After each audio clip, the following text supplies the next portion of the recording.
saya juga baik.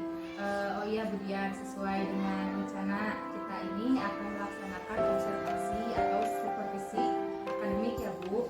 Nah tapi sebelum itu kita berbincang dulu nih sebagai pelaksanaan kegiatan praobservasi, di mana kegiatan percakapan praobservasi ini dilaksanakan sebelum nanti saya amati jalannya proses pembelajaran di kelas Ibu. Nah, atau sebelum saya lakukan proses supervisi akademik, tujuannya yaitu untuk mengetahui dan juga mengevaluasi proses pembelajaran yang nanti Ibu akan laksanakan. Nah, kenapa kita hari ini melakukan percakapan praobservasi, diantaranya sebagai persiapan awal Ibu sebelum nanti Ibu melaksanakan kegiatan pembelajaran agar lebih siap dan lebih percaya diri lagi sehingga memberikan yang terbaik bagi murid Ibu nanti. Begitu ya Bu? Baik. Sebelumnya ada beberapa pertanyaan yang ingin saya ajukan kepada Ibu. Nah, yang pertama yaitu berkaitan dengan tujuan pembelajaran yang akan Ibu lakukan pada pelaksanaan pembelajaran nanti. Nah, apa sih kira-kira tujuan pembelajaran yang ingin Ibu capai? Untuk tujuan pembelajaran di kelas 5, khususnya untuk di kelas, yang pertama peserta didik mampu memahami perbedaan makna dari kata antonim dan sinonim. Kemudian yang kedua, peserta didik mampu menuliskan masing-masing contoh kata dari kata antonim dan sinonim. Baik, jadi ada dua tujuan pembelajaran yang ingin dicapai nanti dalam proses pembelajaran. Nah, kemudian area pengembangan yang ingin Ibu capai nanti pada proses pembelajaran. Oke, untuk area pengembangan sendiri, untuk di pengetahuan, saya melihat bahwa peserta didik itu harus mampu memahami makna dari kata antonim dan sinonim itu sendiri. Kemudian untuk area pengembangan pengetahuan, saya menugaskan peserta didik untuk menuliskan kembali contoh-contoh dari kalimat sinonim dan antonim. Pengembangan siswa juga dan pengembangan keterampilan siswa ya areanya. Nah, baik, jadi ada dua area. Kemudian rencana pembelajaran seperti apa nih yang kira-kira akan diterapkan di kelas, mungkin itu dari segi strategi, model atau metode pembelajaran. Untuk strategi pembelajaran yang akan saya lakukan untuk pembelajaran berdiferensiasi yang diintegrasikan dengan pembelajaran sosial emosional. Untuk pembelajaran saya menggunakan project based learning, yaitu untuk metodenya saya menggunakan diskusi kelompok, tanya jawab, dan Jadi strategi yang Ibu akan lakukan yaitu pembelajaran berdiferensiasi dengan diintegrasikan dengan pembelajaran sosial emosional. Nah, untuk metodenya Ibu ada diskusi juga ya Bu ya? Ya, Pembentukan kelompok dan tanya jawab. Nah, selanjutnya bagaimana dengan media pembelajaran nanti yang akan Ibu gunakan? untuk media pembelajaran sendiri saya menggunakan bahan-bahan yang ada di kelas ya Ibu ya. Untuk yang media konkret saya menggunakan buku paket, buku tema, dan buku-buku yang ada di perpustakaan. Kemudian untuk media audio visual saya menggunakan tayangan-tayangan dari YouTube, video, ataupun PowerPoint. Oke, jadi ada beberapa media yang menjadi penunjang Ibu nanti. Nah, selanjutnya setelah itu rencana Ibu untuk melaksanakan kegiatan tersebut akan dilaksanakan Sepertinya untuk bab ini saya akan menggunakan pada hari Selasa. baik. Jadi selamat bertemu nanti di hari Selasa ya Bu. Saya akan kunjungi kelas Ibu, datang ke kelas Ibu untuk melakukan supervisi kelas, di mana saya akan mengamati dan mencatat temuan-temuan yang nanti di Selasa sebagai suatu pengembangan di observasi kelas itu. Nah, jadi setelah nanti observasi kelas dan supervisi kelas tersebut, kita juga akan melaksanakan percakapan lagi Bu, di mana percakapannya pasca observasi, tetapi mungkin akan didampingi oleh pengajar praktis saya ya Bu. Boleh. Sebelum kita akhiri, saya ingin bertanya lagi satu hal Bu, apa yang Ibu dapatkan dari percakapan kali ini? Dengan kegiatan observasi ini, saya merasa lebih siap lagi untuk melaksanakan proses supervisi akademik ini, mengetahui fokus area pengembangan yang perlu saya lakukan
kita akan belajar tentang majas. Jadi siswa harus mampu memahami apa pengertian dari majas. Kemudian yang kedua, siswa mampu memahami makna perbedaan masing-masing majas. Ada majas apa aja kemarin teh?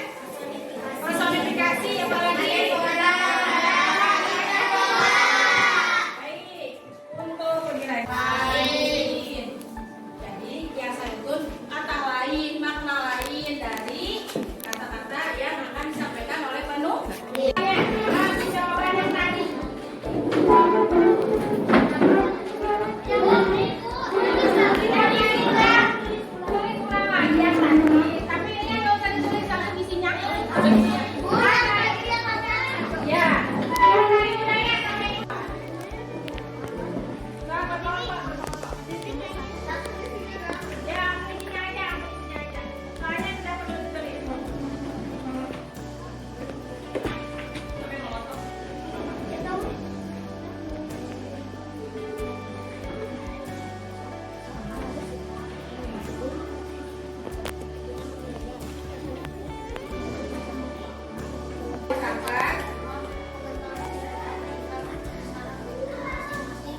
Apa majasnya Ita?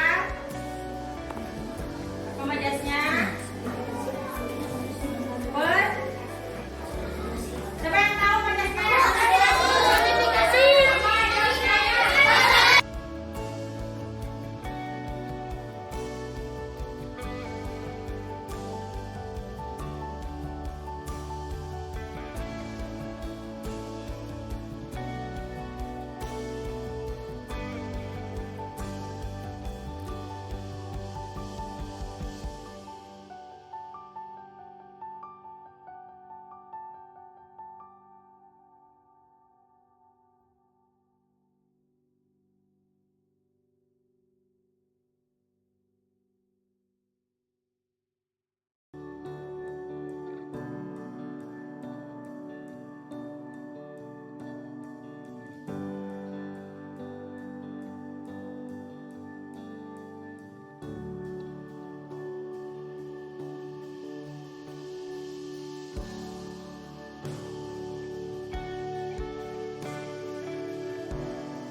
Oke, mulai yang belakangnya belum ya? Ya, dulu. Sambil menunggu, kita langsung aja ya. Bahas satu persatu. Coba ada kelompok ini. Lihat cepat. Di situ kan ada kalimat. Latihan kayak bahasa satu ya. Aduh, sakit. Suara kecil, suara kelinci kecil menggelegar di sudut kebun paru. Siapa kelompok ini? Jawabannya apa? Pak Disapa? Apa? Alasannya apa? Kelompok belakang alasannya apa? Kenapa itu bola? Apa kata-kata menggelegar? Pinter menggelegar itu juga apa? Berarti suaranya kayak apa menggelegar? Petir, menggelegar kayak gelegar. Wajahnya tampak seperti kapas berbola. Belakang, apa alasannya? Apa seperti kapas teh? Cepat semula. Kita penutupan dulu.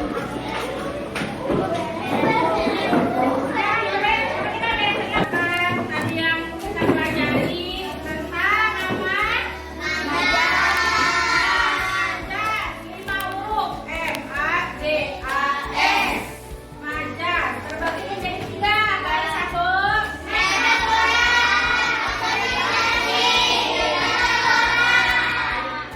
Nah, metafora teh apa?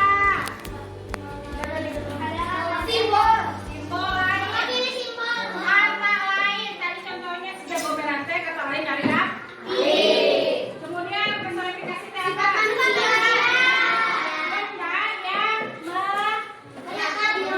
yang memiliki sifat manusia. Contohnya, ya contoh. Terus yang ketiga apa?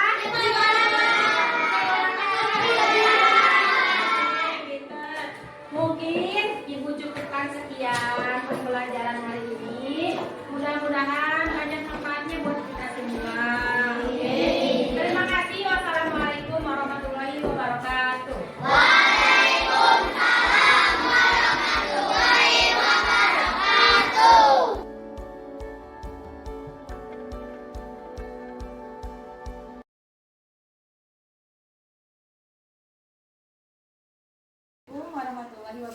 wabarakatuh. Selamat pagi Bu Dian, apa kabar hari ini? Waalaikumsalam warahmatullahi wabarakatuh. Alhamdulillah baik. Bagaimana dengan Ibu? Oke, alhamdulillah, terima kasih baik juga Bu Dian.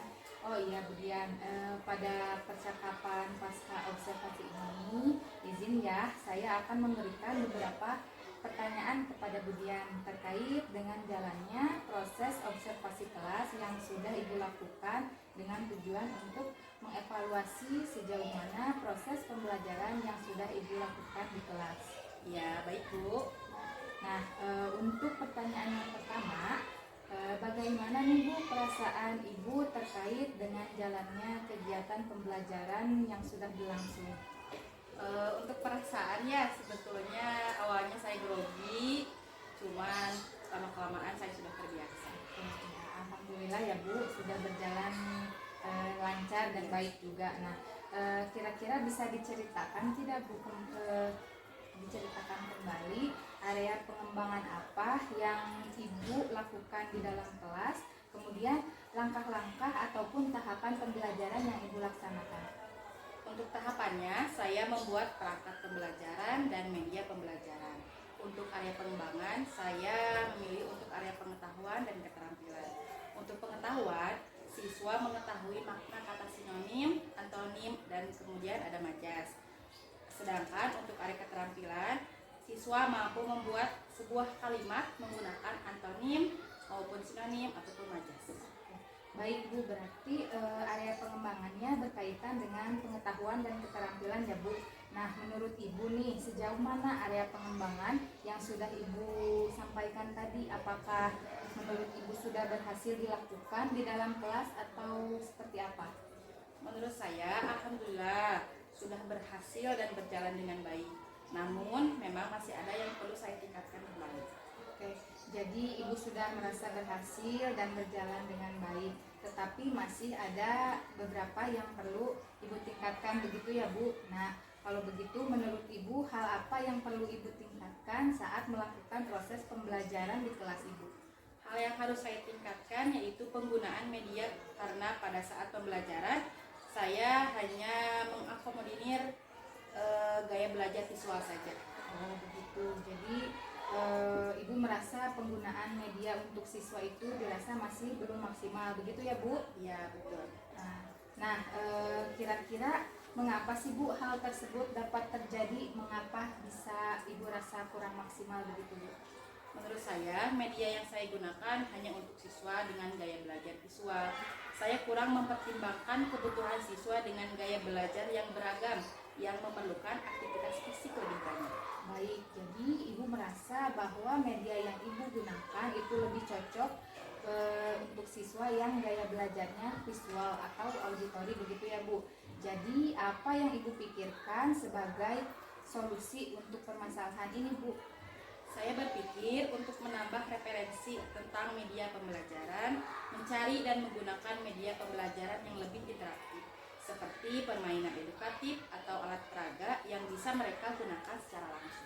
Oke, itu ide yang terdengar bagus Bu. Jadi selain mencari media yang lebih interaktif, apakah ada langkah lain Ibu yang ingin Ibu ambil untuk memastikan kebutuhan belajar siswa itu dapat terpenuhi?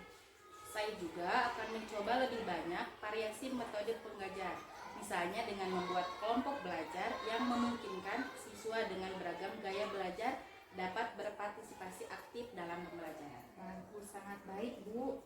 Menggabungkan beberapa variasi metode mengajar dan media yang tepat bisa membantu Ibu dalam meningkatkan keterlibatan dan pemahaman siswa. Kemudian rencana Ibu ke depannya, nanti proses pembelajaran ke depan Ibu akan mencari dan menggunakan media pembelajaran yang lebih interaktif dan lebih bervariasi lagi. Mudah-mudahan apa yang Ibu rencanakan itu dapat terrealisasi ya Bu, dan memberikan proses pembelajaran yang lebih baik lagi dibandingkan dengan pembelajaran yang kemarin ya Bu. Nah, saya tunggu cerita-cerita baik, cerita-cerita menarik lagi.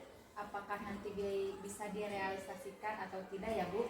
Kira-kira kapan nih Bu untuk waktu tepatnya Ibu melakukan rencana tersebut?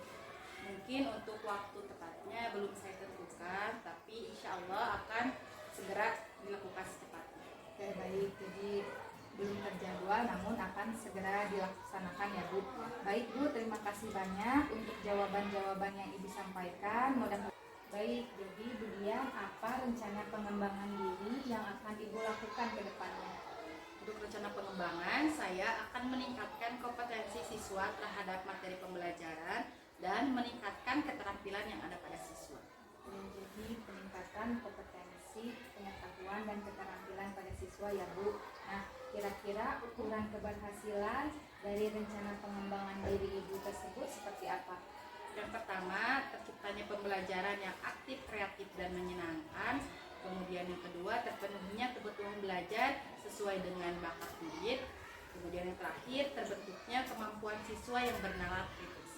Setelah itu, ketika Ibu ingin meningkatkan keterampilan bernalar kritis siswa, kira-kira adakah hal yang menjadi pendukungnya Bu? Untuk pendukung di kelas, untuk proses pembelajaran, saya menggunakan sumber belajar sesuai kebutuhan seperti video, pembelajaran, buku teks, dan lain sebagainya. Kemudian untuk mengembangkan kompetensi saya dibantu oleh rekan sejawat, guru, maupun kepala sekolah. Dan juga ada kegiatan kelompok belajar.